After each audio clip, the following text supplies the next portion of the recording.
Hello and welcome to a Ski Racing Media special here on the Skiing is Believing podcast, officially brought to you by, you guessed it, Ski Racing Media. Alan, unfortunately, you were only able to join this conversation for a short while, so I'm going to rephrase my question. What a sensational time it will be when Lauren Macuga completes her comeback. It will indeed, yeah. I'm looking forward to it, very much so. She's a character, and we need people like Lauren in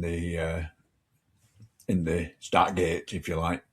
And certainly coming over the line because she knows how to celebrate. So yes, yeah, Absolutely.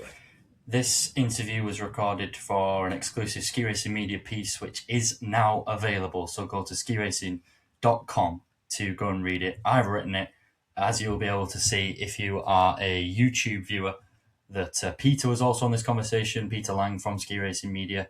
He was kind of there to mentor me and just to talk me through kind of a first long form interview like this that I've done. So thank you very much to him for taking the extra time. We've kind of worked together to produce this piece on Lauren Macuga, and we, as partners of Ski Racing Media, thought we'd put it out as a podcast as well. So thanks to Lauren for letting us use it, and of course for Ski Racing Media for the partnership and situations like this. It is perfect.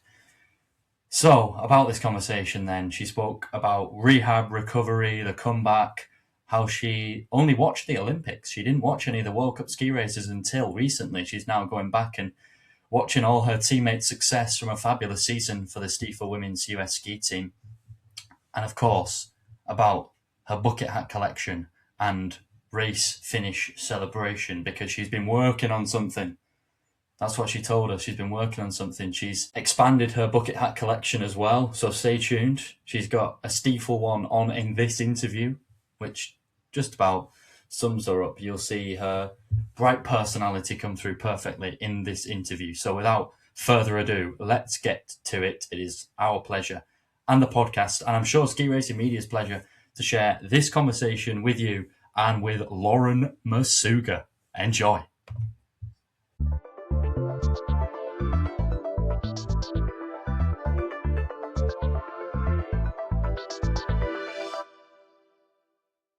Lauren, welcome. How are you doing? I'm doing great. It's been pretty exciting.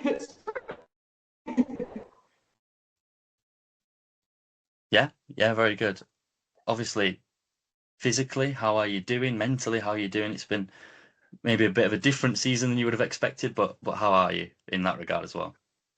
Yeah, no, I'm good. I mean, it was definitely tough mentally at first after the injury and everything, but it's been a lot easier. I mean, it's actually been great right now. I mean, once everyone else was done skiing, it was kind of nice. It kind of feels a lot more normal now. Like everyone's in the gym and I don't know, everyone's around. There's no like snow that you have to like look at, and I kind of stopped looking at the snow. So it's really nice right now. I'm doing pretty good, and physically, actually, it's been very exciting. I did a lot of testing over the last 2 weeks, and actually, my knee is looking pretty good.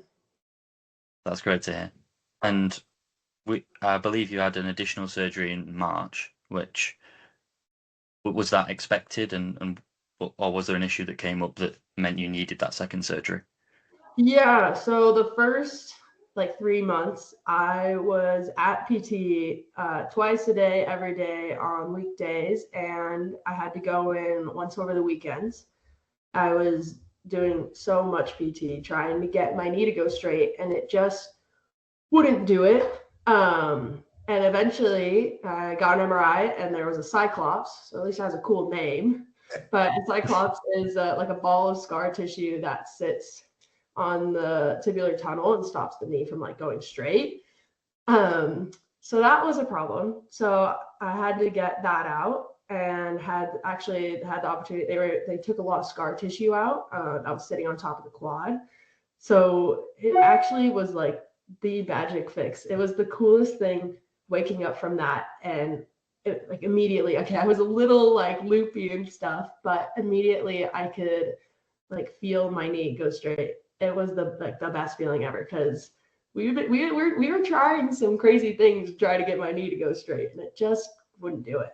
So, and ever since then, I feel like it's just been going up and up. So it's been almost fun. You get to see those milestones, and it's really cool. Yeah. And was the recovery process, where are you in that now from that second surgery, and how is the knee feeling? Yeah, so because of all the scar tissue that was like sitting on top of the quad never had that like activation. So it's been like a few months where it hasn't like fully like turned on. So right now we're just working on that.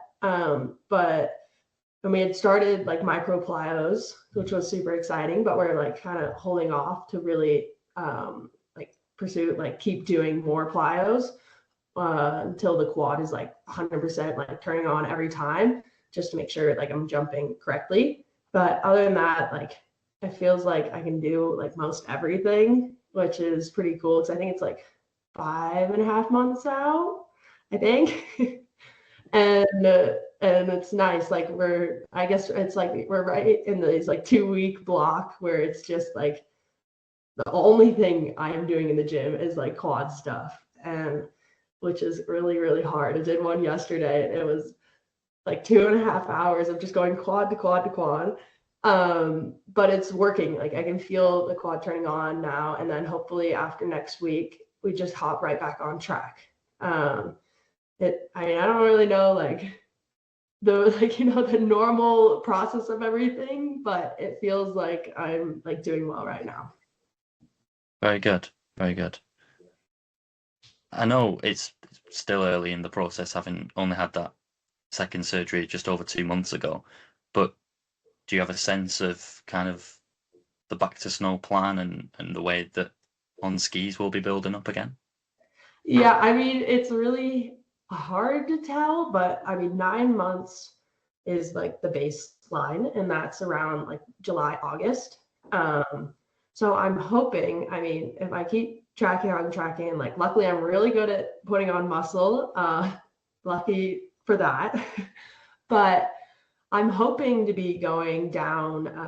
I want to go to Chile and do my return to snow, and then hopefully get some gait training in maybe at the end of that camp, when the speed team goes down. So the speed team's going to go down. I'm not sure when, but I think we're going for La Parva and Portillo camp. So I'm hoping to join that. So not like just doing return to snow alone. And I mean, that's just like my ideal situation. But other than that, it's nice. The team has been, I mean, great. They're going to, the moment I'm ready, they will get me on snow to start that journey. So would Ian Gardner go with you, Lord? Mm-hmm. Oh, nice. Yeah. So no matter what, you won't be completely alone. Yes, no, luckily. And he seems like he knows what he's doing. So it's nice to have that in like the back of my mind, and to see like he's a very good return to snow guy. So can't wait. Yeah, he's kind of become the ski team return to snow specialist. Right? Yeah. Am I right? He's been talking, like it's funny, every time he comes in, like, well, through the winter he was always working with all the returning to snow athletes, and now he's planning all his return to snow trips, because he only does it once with like each athlete. So it's funny listening to him talk about all of his different little trips everywhere. But should be good.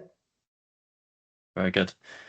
And what have been some of the biggest challenges during this rehab so far, and being kind of the type of person you are, being away from your teammates for so long, where does that rank in terms of the challenges?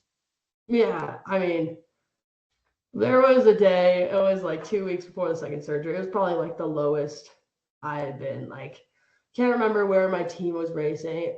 I think it might have been, it was, or like, Wheel?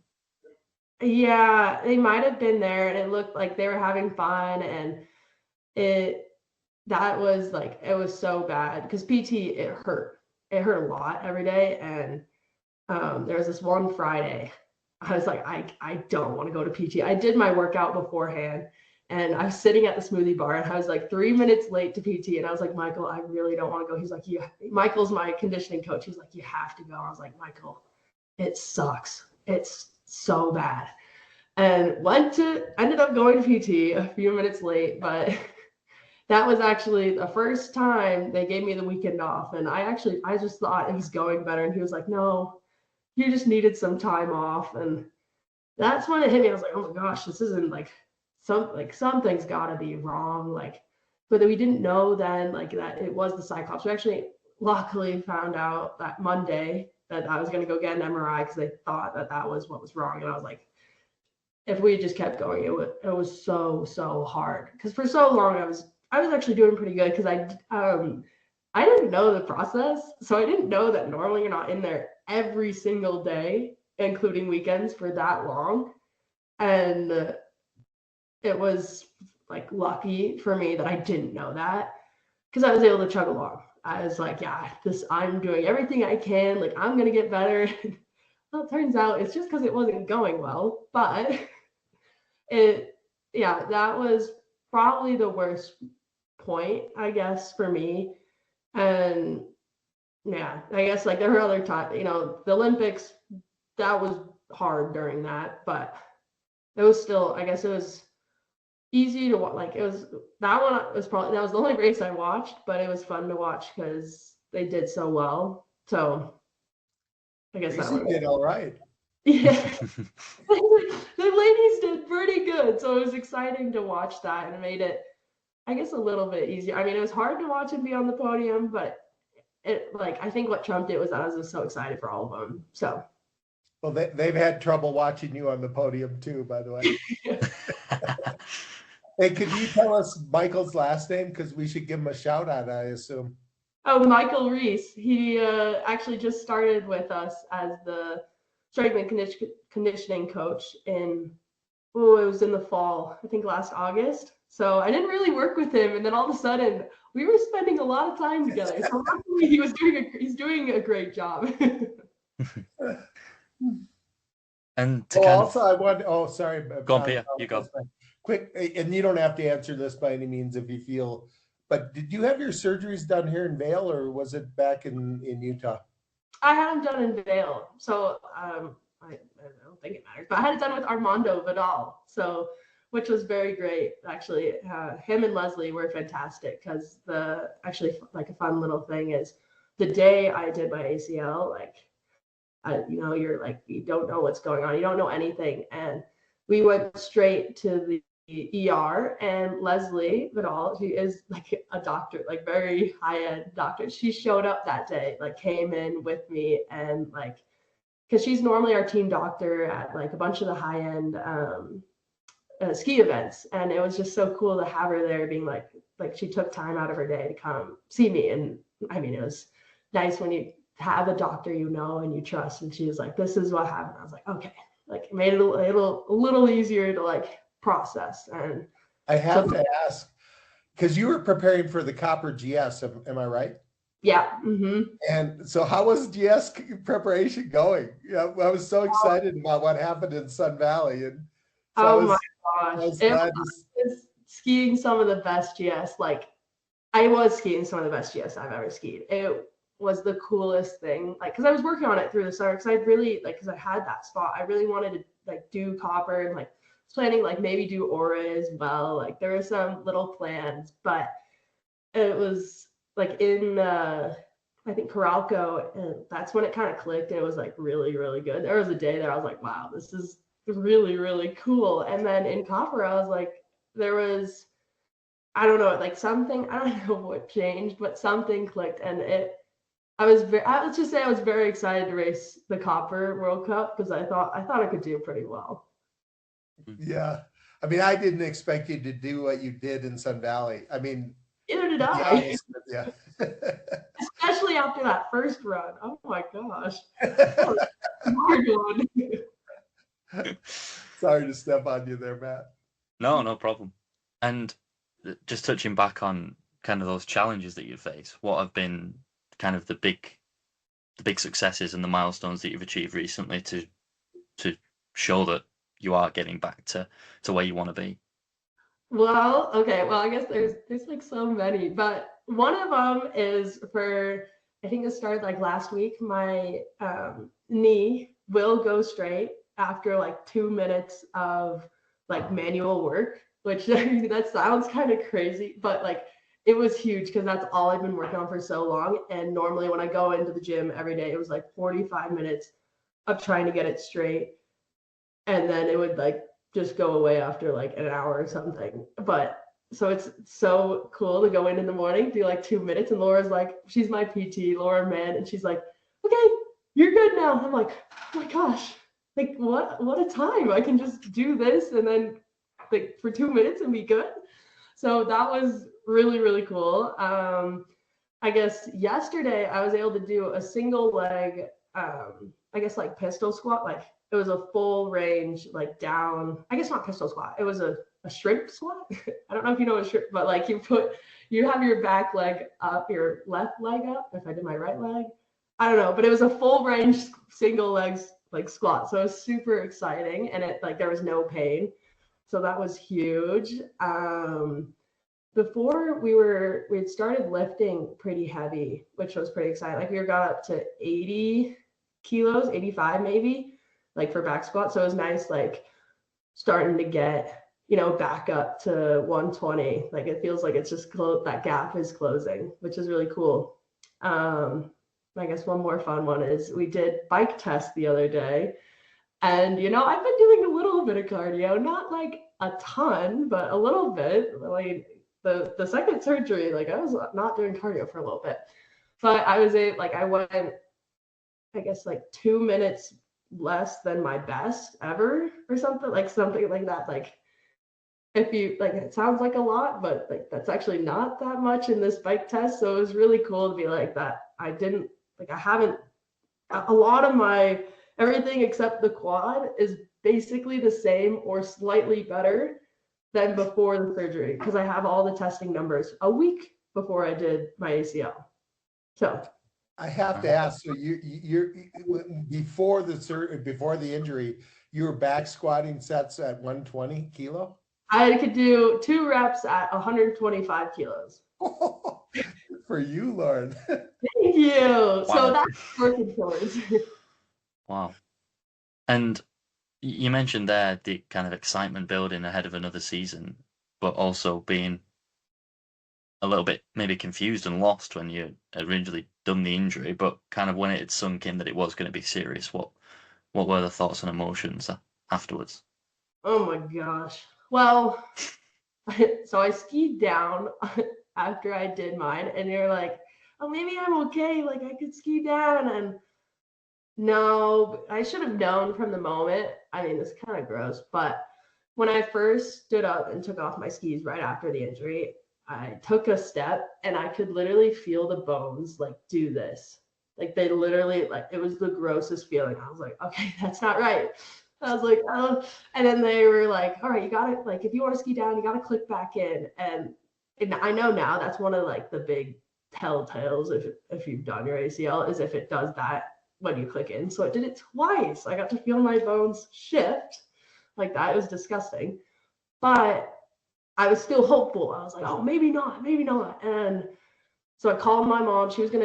My mom and dad were going to fly out for the copper race that day. Actually, I didn't even call them. I was like, I'll cry if I call you. So I texted her. I was like, you can't come out. Like, I'm not going to race tomorrow. But I didn't say it. Like, I was like, I was like, it won't be that bad. It won't be that bad.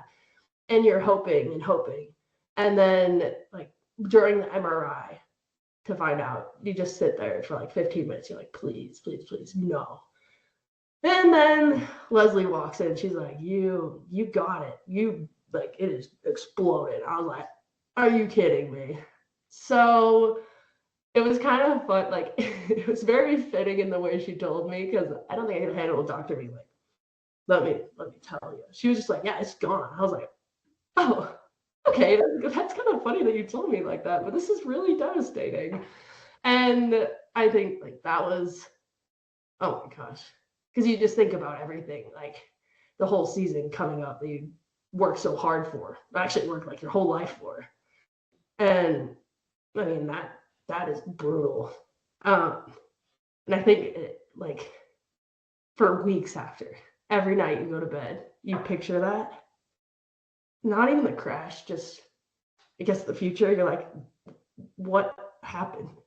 And it was such a stupid crash. It was like, it was something that I knew I should have inspected better. And I got in my head, like, I was with this new group of girls. I've never been with the World Cup tech girls. I was on my own. Like, I felt like I was like on my own. I got all in my head, and then first run, I should have taken my time. There are so many like what ifs, and you think about those every time you go to sleep, and it's so hard. But eventually you hit a point. I think it was when I realized you can become like a much better athlete through it all. And it's not good, but it's a rare opportunity to learn all these things. And I mean, it is kind of cool, the things you like figure out. I still, don't get me wrong, this sucks and everything, but you learn how much you love the sport, the respect for it. You learn so much more about your body. I can tell you, I had no idea what an ACL was. I had absolutely no idea. And now you're an anatomy expert, right? It's starting to feel like that. All the random things I could tell you in your knee, I still don't know everything, but it's just cool. All these like different things I've learned. And I mean, like, it's like funny. You connect with, like, I mean, it's not good, but like with all the other athletes that are going through it, because I went through it.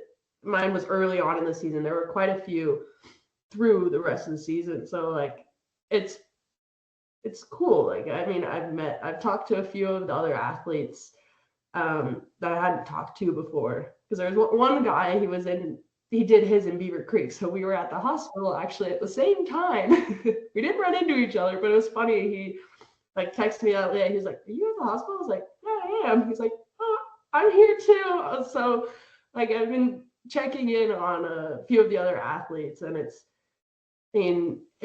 I think nice to share our journeys together, because none of them are perfect. It is so crazy that we're all so different, and everyone has their hardships. Like, no one has it easy. Everyone, like, I had my Cyclops. I had that going on, but someone else has something else going on. But it's nice to Not share. nearly as cool a name as Cyclops. Yeah, luckily, like, mine had a cool name. I beat the Cyclops. And at least we have a good hospital here, a nice hospital here in the Vail Valley. Huh? Oh my gosh. No, they were incredible. Both times. It was so nice. Like, I was so lucky. I was like fortunate that I was in Copper right then, and not that far from Vail. I think he's here. I think he's here now. Oh, great. Just make sure he can hear everything. One moment. Alan, you're way out of focus. Hang on a sec. Yeah, that's what everybody says. Hi. There she is. Hello there. Hi, how are you? How are you? I'm doing well. I'm doing very well. It's been Excellent. It's been good. I'm looking forward to next season to see you, because we need characters like you. In a good way, that is, of course. In a good way. Well, thank you. I'm very excited. I'm very much looking forward to next season. Yeah. Lovely. You're raring to go, are you? Yeah. Yeah. You'll be glad when winter comes in. Oh my gosh, I can't wait. Well, because it feels like the next time winter comes, I'll be skiing. So I get all jittery thinking about it. Excellent. Thank you. You're welcome. Yeah. It's nice to speak to you anyway. Nice to see you, Peter, as well. Good to see you, Alan. Yep. I'll let you get on with your business. Yeah. All right. Cheers. I'm going out to focus again now. I got to let people know the one good thing about being in Park City this winter, just like Vail, was we didn't have winter. We had summer. So if you couldn't ski, this was a good year to be around Park City, because there weren't those powder days that you were going, "Oh, I can't believe I'm missing this and I'm home." Oh my gosh, I was, a little fortunate, because the like 2 days it did snow, it was brutal. You're like, "Oh, I just want to go powder skiing." But then every other day, it just looked terrible. And you're like, "Oh, okay. I think I'm okay." So how was that, Lauren? Having had such an incredible season the year before to shift from, competing for World Cup wins to full recovery mode. What was that like?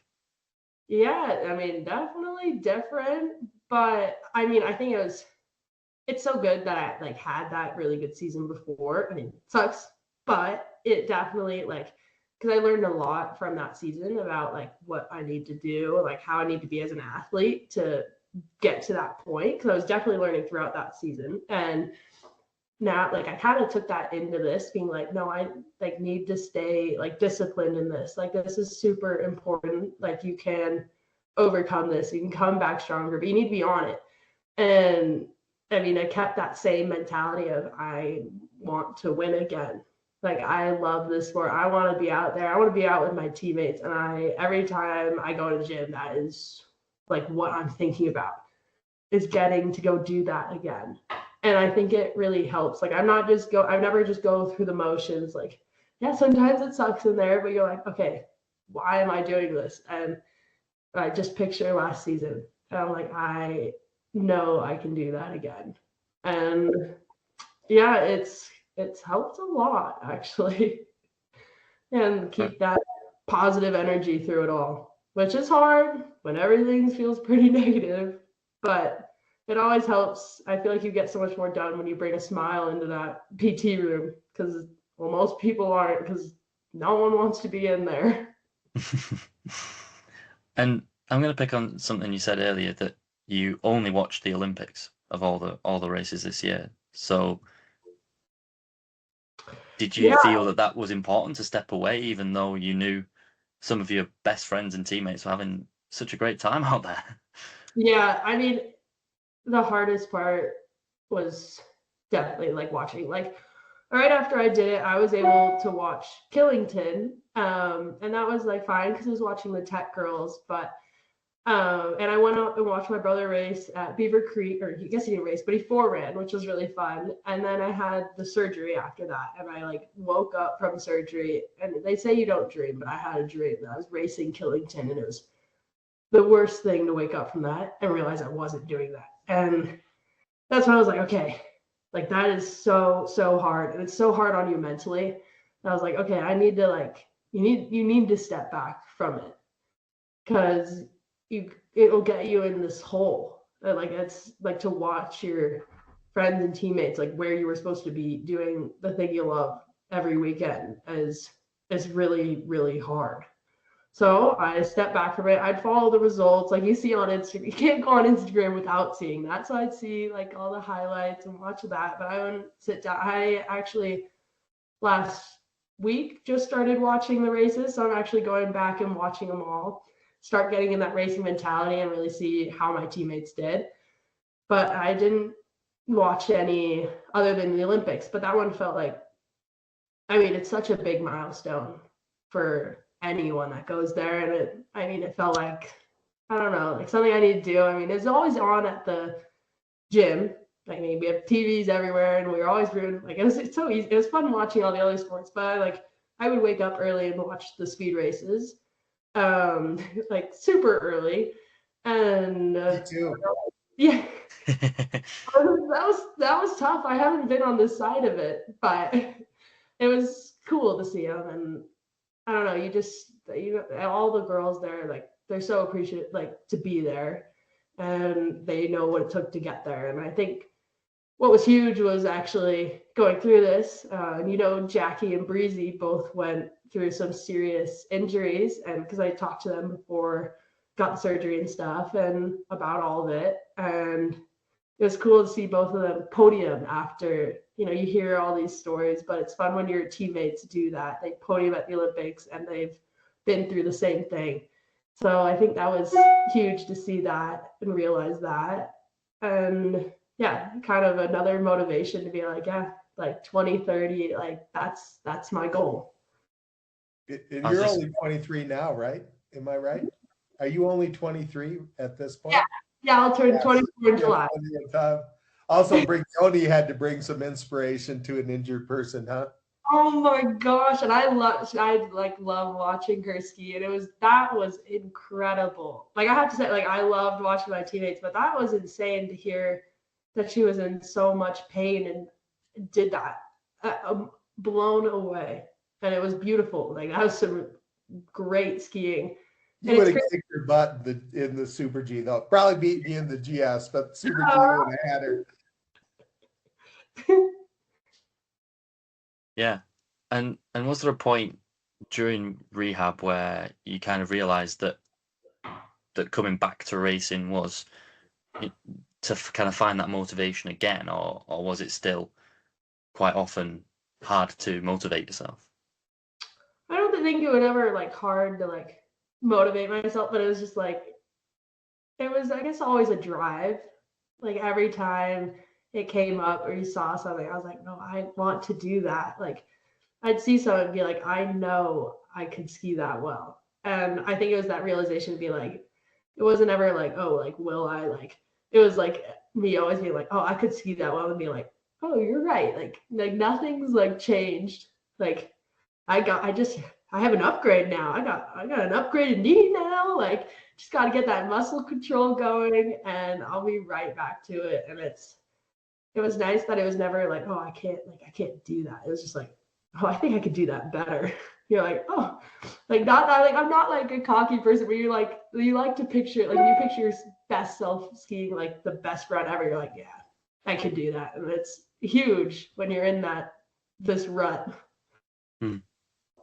And I know you mentioned there speaking to Breezy and Jackie, kind of before surgery, but was there anyone else in particular who kind of you spoke to or helped you through this period, and maybe still are over spring and into summer? Yeah, I mean, actually, Lindsay, she was actually the first one my parents called the moment they found out, and she was huge in like providing like what she thought like information and all this, because no one, like, luckily no one in my family has had to deal with this, so we were really like, what on earth do we do? And Lindsay was huge on that. And I'd say like it was really the three of that. Like there were a lot of people reaching out, a lot of opinions out there, which was almost too many at a point. You're like, oh my gosh, I don't know what to do. But it was just nice. I think because my teammates were in St. Moritz training then. And so they were all together. And it was like, there was just this one phone call that everyone's like, hey, like, I know this, and this. And I was like, oh my gosh, thanks, guys. Like, this is a lot of information because I don't understand any of it, but this is great. And it was a funny call, but they were all like, I'd say it was, yeah, mostly them that I guess I could not like trust most, but like, I mean, I know them best. I spend a lot of time with them, so knew, I guess, how like what they were saying, I guess, if that makes sense. And that was huge from all of them. It had to be really meaningful coming from Lindsay. She's definitely an expert in knee injury and then returning to the very top of the sport. Yeah, yeah. Because every time, like thinking about it, honestly, Lindsay's like one that comes up. You're like, oh yeah, she went through this and she came back and like won immediately. You're like, wow, that is really impressive and really cool. Yeah, obviously Lindsay's comeback resulting in victories this past season. Breezy taking the Olympic title, Jackie with a World Cup podium and an Olympic medal, Alison breaking through incredibly. How cool has it been to see these results, and how motivated are you to be involved in those big successes again? Oh my gosh, it was so cool. It's just impressive, like, that they were able to do that. And like because you think about it, when we were all training together in like Chile and Copper and stuff, like you're like, oh, that, like, we were that good. Like, you know, when you train together, you don't know how the other nations are doing, but it's crazy to think back and be like, no, that we are a very strong team.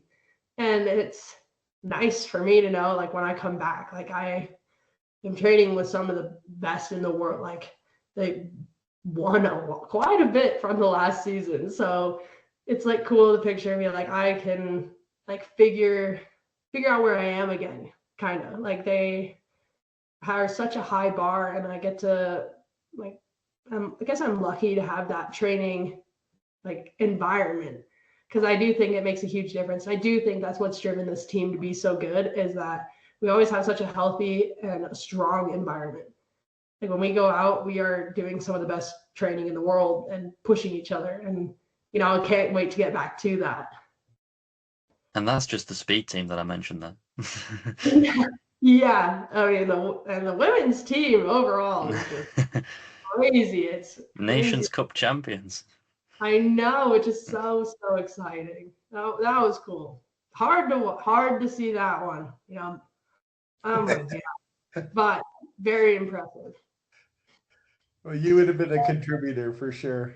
Oh yeah. Thank you. And obviously with a family that is so deeply involved in winter sports at the very highest level, did you find yourself being able to spend more time following your siblings' competitions and you know, having more time with those than you would normally? Well, you would think, but so the moguls, I was like finally here. We always have like one of the biggest mogul comps of the year at Deer Valley, and it got canceled because there was no snow, and I'm finally here. I was like, this will be great, and it got canceled. And then it feels like the mogul side. I don't know if you guys follow it, but they had like 4 comps like the whole year. So I didn't watch those ones, but it was funny to have all this time and be like, there's nothing to watch. And it was like kind of the same on the jumping side. And so it was kind of a funny year. Like all my siblings were out and about, but it didn't feel like there was much like competing going on. And then like they were never home. It was just me and my dad, my Uber driver, my Duber driver, my dad Uber. He had to drive me everywhere. He couldn't drive. That's another crazy thing. That was brutal. But we had a lot of fun together because it was literally just the 2 of us for like a long time. So he was taking care of me. Dan's no fun. What do you mean? That was brutal. He's such a serious guy. And away from rehab, have you had time for other things you normally wouldn't do with a season? What has life away from skiing and training and rehabbing look like for you this winter? Yeah, so everyone always was like, before it, they're like, what are you gonna do? Like, are you gonna start classes? I was like, no, I don't think, like, I'm just gonna like kind of feel it out. And like, it's a good thing I did, because I actually, I mean, it's not like good, but I didn't have time those first 3 months where everyone's always like, yeah, you're just sitting around like doing nothing. No, but because I always was at PT and I had to do PT at home. Like it felt like that's all I did all day was PT, which is great. I did it because I was able to thrive after the Cyclops surgery. So luckily did that. But I actually never had time until like kind of recently. So I guess I've done like some little things. I started a shrimp farm. Super random, but they're these tiny little shrimp. And you have to like make this whole tank and let the water cycle. And now I have 5 shrimps. They're really cute. That's been my rehab activity. And I've actually done these book nooks. I'm a big reader. So you like, it's almost like Legos, but it's like this light up like box that's like the size of like 2 books, and it just goes in a shelf, and you just kind of assemble it. You gotta glue it and like cut out all these pieces. And yeah, I've done that and some Legos. So pretty random things, but nothing like huge. But now it's getting to the point where I can go mountain biking and stuff and do like, that's more what I like to do, is go outside and be outside. Wasn't outside for a long time. So getting to that point, which is very nice. And what does excite you about getting back on skis most? Oh my gosh. It is like, I guess all the teams right now are doing their spring camps, and everyone's just like, I kind of love the spring because it's like, it's so everyone's just having fun, and you see all these videos, you're like, oh my gosh. Like I saw one yesterday of just someone carving down this like perfectly groomed slope, and you're like, that feeling. I just want to have that feeling again. It'd be so cool, because I don't even like have the words for it, but you just miss it so much. And it'll be like you're not carving the moment you're back on snow. It's gonna be a lot of sliding and like 2 runs a day or something. But I guess just to be back out there and making those steps again, you keep like making those milestones. And then I guess I can't wait to be back with my team. I love traveling. I love everything that comes with ski racing. You realize you miss it all. Like, even if it's like I don't love pre-races, but oh, do I miss doing a pre-race workout? You're like exhausted, you're all together, and everyone's like, this blows, but everyone tries really hard to race the next day. Like, I love that feel. It's just kind of all of it. I got all the good and the bad. I can't wait to be back out there. Is that something that you may appreciate more now that you've missed it? Oh, yeah. Pre-race routine or something else, maybe? Like I don't know, all the like long travel days, like you're jammed in a car, all the bad. Like, I don't think there is bad anymore. Like, I just can't wait to do it all, because I don't know, you really do learn to appreciate it once you don't have it, which sucks that it takes that to get there. But I don't know, I think it'll be a really fun season, I guess, for me next year, because I'm just excited for everything. Like, I'm hoping it's the best season ever, but like, I'm just excited to go do everything.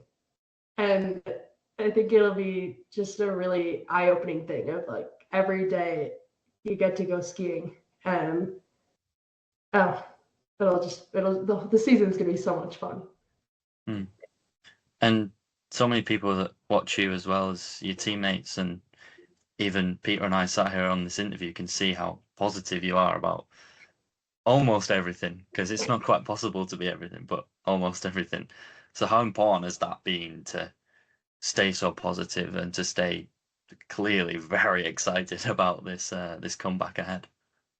It is like my like superpower, I guess, but it is one of my most cherished things, I guess, because it does make everything easier, I guess, because it gets bad sometimes, but always able to come out of it. You're like, I guess it brings out the most in you, and it's hard to do. It is hard, very hard to do, especially now. But like, you just think about it, like, that is what got me here.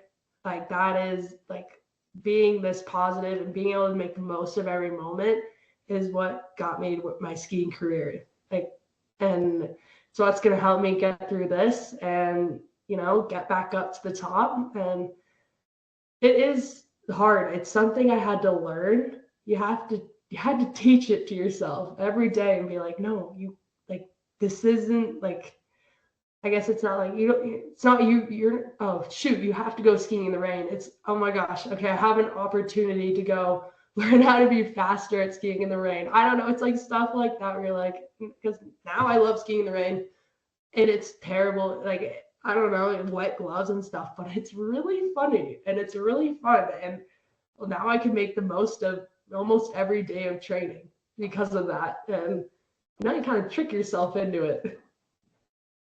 Yeah, you spoke a lot about rehab here and kind of how you've adapted to recovery, but is there something that you believe you've learned most about yourself in the past 7 to 8 months? I mean, I think it's just, I guess the biggest thing I've learned, like some of the PTs ask this, is just how much I love the sport. And I mean, I don't know, like, I bet that's like probably maybe a very generic answer, but it is crazy when you sit there at night and you're like, this is like, I love doing this. And it's crazy because it feels like a sport. You don't like realize it, but it is one of the jobs. Like, when you get hurt, you lose all of it. You lose every bit of it. Your team is gone, and they reach out, but you don't see them every day. You miss the coaching, you miss the video sessions. You have none of it. Your whole life is flipped around, and it's just crazy. You get that. I mean, it's probably pretty bad, but you just get that appreciation so much more. And I don't know, it's a deep feeling. Like every night, like those first few nights were so hard. Like your team just leaves you. There's nothing, they can't stay, but it's immediate. They had to leave that day or the next day or something. It was like so quick, and it's not like a slow taper off. You lose it all. But Oh. but you learn about like how much you love it and about yourself. And yeah, now here I am. Team's gonna be coming here soon for a conditioning camp, and I get to see my teammates again, and it's gonna start to feel more normal, which is what you're working towards, is that normal feeling of every like teammates in the gym, people in the gym, which would be great. It was a little lonely there for a while, but I don't know, just like every step in rehab is a milestone, and every step towards like normalcy, I guess, is a milestone. There's just so much to look forward to. Yeah. If you've got a few more minutes, we always finish podcast interviews with a quick fire questions, if you've got time. Yes, I do. And we'll start with your favorite place to ski. Now that can be somewhere at home, that can be somewhere on the World Cup, but if you could pick one place. Oh, that is so hard. Okay. It's like not a multi-answer, but kind of. I love skiing at Park City. Not like, okay, I know home resort, not very like exciting, but I know it best. So it's like always the best like free skiing out there. But I have to say, I love racing in Austria because it's always quite a party. Everyone's like so excited about it. Well, and okay, I guess I've done well in Austria a few times. So that's also kind of fun. But You did all right, didn't you? Yeah. it was kind of mid, but I love racing in Austria, and I guess Kvitfjell, Norway is fun because everyone's together in one hotel. Everyone's right there, and the track is super fun. So multi-answer, but that's my answer. And you just did all right there as well, didn't you? I mean, that was good. Okay, okay, maybe I'm a little biased, but they are fun. Absolutely. Next one, the best moment of your career so far. Yeah, that's a good question. I guess my like favorite moment is like when it really settled in was World. So my mom wasn't none of my family was in St. Anton when I won. But I mean, still really cool. But I was lucky to have my mom at Saalbach for the World Champs, and I don't think that like really set in until I like our team manager like snuck her down into the athlete zone, and like giving her that hug was like the coolest moment to be like, I just like showed the world what I can do, but my mom too. I was like I just did this, and like it was the coolest like thing, like the most real thing to have her there like with me, be like, yeah, like we're both here. This just happened, and like that whole day was crazy, and I was just lucky that she was there. And I don't know, that was just my favorite moment. If you could go to the end of next season, which may well be after Sun Valley and another home World Cup finals, depending on the comeback and the rehab, but what would you like to have achieved by, we can say, this time next year? Oh my gosh, well, playing on world champs again. Want to be a world champion, so Crons, getting ready for that. I mean, goal is to get back to where I was. Basically have the same goals that I had coming into this year as going into next year. So I want to get back on that podium, want to get those 500 points so I can actually start that Sun Valley GS again. So I got that mini goal to kind of drive it all.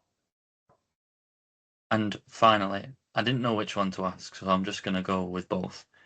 Your favorite bucket hat and your favorite finish area dance move. Favorite finish area dancer. Okay. It's so funny because it's not even like a good one, but it's definitely my go-to is like this one. Yeah. Which is really, really funny because I don't know where that came from, but obviously one of my favorites. But I've been brainstorming a little bit. You're gonna see some new ones this year. Ooh. Yes. So it's gonna. I mean, I don't know how great they are. Obviously, not a great dancer. Have you been taking inspiration from like Lucas and Sophia? I know. So watching them, but they're very like classy, and I just don't think I can pull that off. Like You need to come up with like an American dance, like a hold down or something. Now we're talking. Yeah, I need like a line dance. Like Yeah. yeah, and it's funny because you realize dancing is really hard in ski boots. Yeah. Dancing in ski boots. Yeah. So that's how about... Sorry, go on. No. That's something I've been thinking about. You know, I have a lot of time to think. So. And how about the bucket hat? So that has grown so much. I have so many. So I am happy to say you'll probably see a lot of new ones next year. Which is very exciting because I really love all my hats, but it's a little overwhelming now. They're not fitting on the shelf. Luckily, they stack kind of well, but so yeah, you'll see quite a few bucket hats here and there, and excited to keep seeing that grow. I mean, this is like my collection. I've never been a collector, but I guess I am now collecting bucket hats, and yeah, it's gonna be funny, and it's gonna keep growing, and I now like. It's nice because I have a way to like if I get one on the road, I can put my sponsors on it and then wear it at the next finish area because I think that's one of my fun things is pulling up with a new hat every like finish. Okay, only so many. I can't carry however many hats, how many race 18 hats around the whole year, but I can certainly try. And you no longer have a helmet with a question mark. No. No. Congratulations. That's an achievement in itself. Thank you. I mean, I did love the question mark. It was pretty iconic. Well done. But it is exciting because I got the Wheaton Ranch and Stiefel. So very excited. I mean, very fortunate to have such great sponsors because, I mean, well, it's kind of brutal that they sponsor me. And then, well, I wasn't there this year, but luckily they're both amazing. And, well, I'm going to represent. Who's on the side of your helmet? Wheaton Ranch. They're like a charitable initiative around here, so it's very fun. That was actually kind of nice. I got to spend a lot of time with them, and I've been to quite a few fundraisers and stuff with them. So that's amazing. Yeah, that's amazing. Thank you. Thank you so much for your time. All the very best with the rest of your recovery, and can't wait to see you back out there at the start of next season. So all the very best. Well, thank you very much. This was very fun. And I'm hoping to see you in Beaver Creek. Oh, yeah. Oh, I'm gearing up for that. I can't wait. Thanks again, Lauren. Really appreciate it. Thank you so much. Thanks.